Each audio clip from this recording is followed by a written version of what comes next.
Hey there guys, Artistic Nick here. Thanks for the click. In tonight's drawing tutorial I'm going to be using the Winsor and Newton blendable markers again.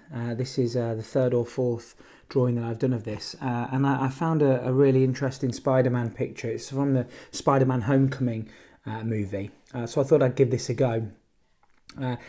I'm really enjoying using these blendable markers. They make it a lot of fun and quite easy to get some really fantastic effects. If you've not used them before, I really would suggest going and checking them out. You can do quite a lot with them. When I say they're blendable, you can get different gradations and variations in tone using the same principle that you would do if you were drawing. So just layering and going into certain areas with darker pens. So to do this drawing, I used a combination of lipstick red, I used a magenta, and I used a maroon for the darker areas. I used a black obviously around the eyes, but then in the highlight of the eyes, around the edges, I used a variation of Cool Grey 3, Cool Grey 2 and Cool Grey 1. So you can see now in the video that I'm using the maroon or the burgundy colour and around the nose. I used a fine tip Pentel pen for the line work, and getting the lines right was very tricky. It was something that you have to get right when you're drawing Spider-Man. It's very difficult to sort of get this three-dimensional look if you've got the webbing wrong. So if you're placing it in the wrong areas or you're not contouring it around, going around the chin and the forehead and whatnot, it makes it very difficult. One thing that took an awful long time on this was I started to do a grid pattern all over Spider-Man, and I used a white coloured pencil to try and bring out some highlights. I also then went back over that with a Sigma Broad white sort of ink pen because it didn't quite stand out enough just using the white pencil crayon.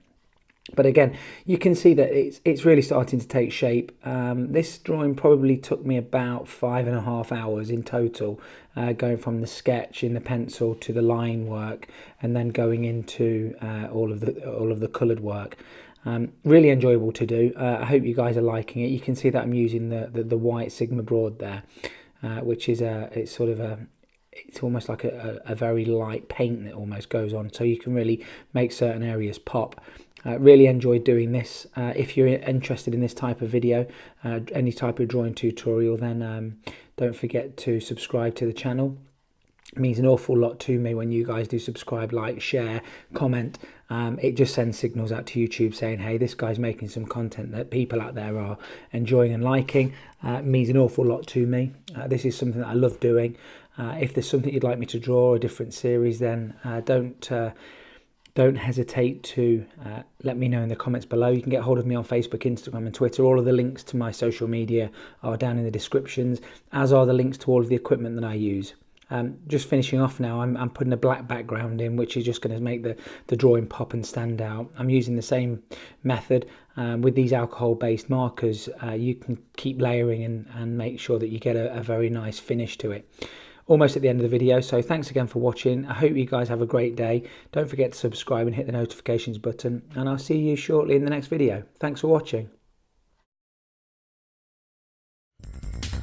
Hit subscribe, smack the notifications button, follow me on Facebook, Instagram and Twitter.